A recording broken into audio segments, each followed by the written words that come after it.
Hey guys, welcome back to Crazed and Fusion. We're in a series called Stressed Out, looking at how we can live in a world that is stressed out without giving way to stress, worry, and anxiety.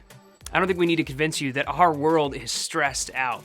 We see that all around us every day. We're really living in the most stressed out time in human history. And one of the biggest causes of stress is fear. Often when we're stressed out about something, it's because we're afraid of something. We're afraid of what people might think of us, afraid of what might happen in a situation, or afraid of what the future might hold.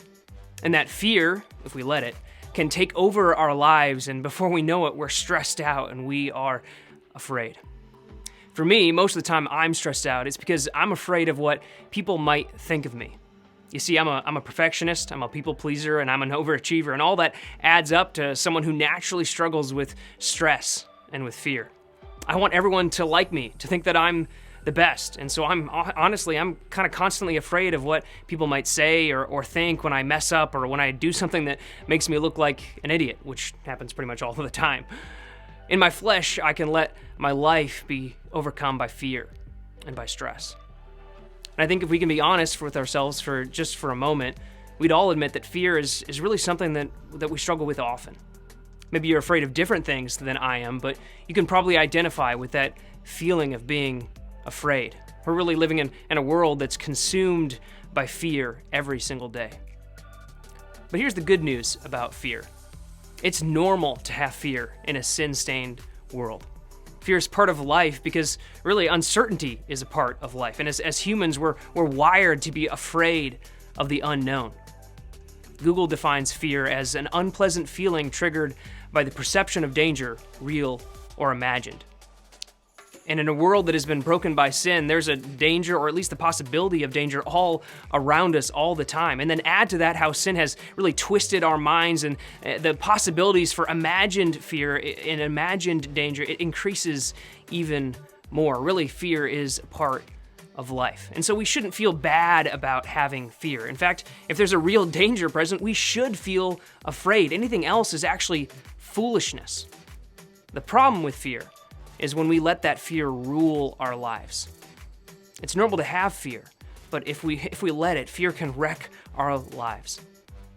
And so the goal is not to have no fear, but to make the right decisions in the face of fear. It's been said by a lot of people in various different forms that courage is not the absence of fear, but rather the assessment that something else is more important than fear. And so let's take a look at the Bible together to see what we can do with fear. Let's look at Matthew chapter 14, verses 22 to 33 together. Immediately, Jesus made the disciples get into a boat and go on ahead of him to the other side, while he dismissed the crowd. After he had dismissed them, he went up to a mountainside by himself to pray. Later that night, he was there alone, and the boat was already a considerable distance from land, buffeted by the waves because the wind was against it. Shortly before dawn, Jesus went out to them, walking on the lake. When the disciples saw him walking on the lake, they were terrified. "It's a ghost," they said, and cried out in fear. But Jesus immediately said to them, "Take courage, it is I. Don't be afraid." "Lord, if it's you," Peter replied, "tell me to come to you on the water." "Come," he said. Then Peter got down out of the boat, walked on the water, and came toward Jesus. But when he saw the wind, he was afraid, and beginning to sink, cried out, "Lord, save me." Immediately, Jesus reached out his hand and caught him. "You of little faith," he said, "why did you doubt?" And when they climbed into the boat, the wind died down. Then those who were in the boat worshipped him, saying, "Truly, you are the Son of God." So here we have Jesus doing what only Jesus can do, right? He's walking on water. And when the disciples see him, they are terrified. They think he's a ghost, and I think we can identify with that fear. I mean, imagine how freaky it would be to see someone walking on water in the middle of the night, in the middle of a storm. Like, that's classic scary movie material right there. But Jesus immediately tells them not to be afraid. He tells them to take courage. He says, "It is I." And the fact that it was Jesus was with them, it should have quieted their fears. And then we have Then we have Peter. Peter is one of my favorite characters in the Bible. Probably because I think I can identify with him, because we often see Peter opening his mouth and saying things that, well, they're probably not too smart. But Peter is a guy that I think all of us would probably think doesn't struggle with fear. I mean, we see him make a bold statement and then take a huge risk here in this text. And throughout the Gospels, we see him step up and take leadership among the disciples. And we see him take action when Jesus was being arrested and even more. Peter seems to be one of those guys who would have no fear. He's always ready to act. But here we see that Peter, he's got fear, just like you, just like me. Peter takes a huge step of faith, and he gets out of the boat and he starts to walk on the water. I mean, that's insane. That's crazy faith that none of the other disciples show in this moment, by the way. But then he begins to look around at the wind, and he becomes afraid. Thankfully, Jesus rescues him in his fear, and when they get back into the boat, Peter and the others worship Jesus, and so Peter goes back to faith again. And so in this story, we see Peter go from faith to fear and then back to faith again. And I think if we're honest, our lives can be a little bit like that too, right? We can waver back and forth between faith and fear. We can go from living in trust of who God is and what he's done for us and what he's going to do for us to giving way to fear and doubting him and doubting his character and doubting what he's going to do. And I think that really reveals for us that faith isn't a decision we make once. It's something we have to choose to live in every day. Faith in God is not just a one-time decision we make and then move on with our lives. Faith is something we live in every single day. And so here's the big truth for you today. You will either live by faith or live by fear. Fear is a part of life, but that doesn't mean it has to rule your life. And so you have a choice.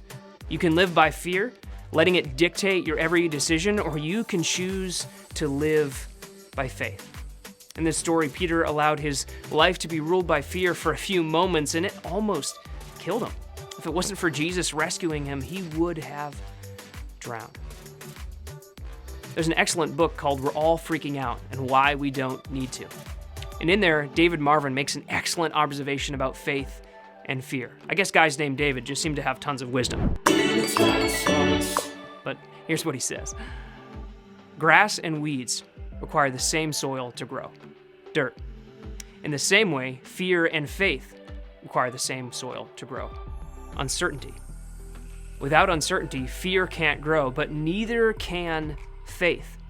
The same unknowns of the future related to your marriage, job, health, family, and finances, or whatever other uncertainties might be a part of your life. Those uncertainties provide just as much an opportunity to grow your faith as to grow your fear. What you grow in the long run depends on you. The uncertainty of what could happen to Peter as he walked on water gave him the opportunity to grow his fear or to grow his faith. And unfortunately, in that moment, he chose to grow his fear. Ultimately, we know he chose faith in the long run, but for a few moments, he was feeding his fear. And so here's my question for you. Will you feed your faith or will you feed your fear? Will you allow those uncertainties in your life to lead you to live by fear or choose to live by faith? We all have a choice to make in how we respond to those uncertainties in our life. And I pray that as you think about Jesus' response to Peter in this story, you will be encouraged to choose faith. Notice that Jesus doesn't leave Peter stranded in his fear. He reaches out to him and rescues him in the middle of it. And I think in the same way, God wants to meet you in your fear and to help you choose faith instead. And so when you come up against those uncertainties of life that tempt you to live by fear, take them to God and ask him for his help. Like Josh said in our last video, cast your cares on Jesus because he cares for you. He's more than capable of dealing with those fears, of dealing with those anxieties and those worries. He's more than capable. And that's what I'm learning to do with my fears about what people think of me or whatever else. I'm learning to cast them on Jesus. Instead of dwelling on them and letting my thoughts be consumed with what others might do or what others might think of me, I'm learning to turn all that over to God. I've got to spend some time with him, reminding myself that what he thinks of me is really all that matters in the long run, and that in Jesus I am totally and I am completely loved, and God is pleased with me because Jesus' right standing before God has been transferred to my account. And so when you feel fear coming up inside of you, go to God and admit your fears to Him. He already knows, so there's really not much point in trying to hide it. When you confess it and when you name it, especially if you say it out loud, I think, to God or maybe even to somebody else, it's often much easier to move on from it. Sometimes just in naming our fear, we can realize how really insensible it is to be afraid of whatever that thing is when the God of the universe is on our side and He said that He's with us. And in naming it, we can sometimes begin to move on from it. And if it continues to cause you to fear, continue to cast it again and again and again on Jesus. He can take care of it. He is so much bigger. If you're a follower of Jesus, then God has already taken care of your biggest problem. He has already made a way for you to be forgiven of your sin through Jesus. And so really any fear and uncertainty you may face in life is really rather small in comparison because your past has been taken care of and your future is secure. God has made it possible for us to live by faith instead of being overcome by fear. Which are you going to choose? Please let us know if we can be a help to you as you deal with fear in your life. We are here for you. We'll see you guys next week.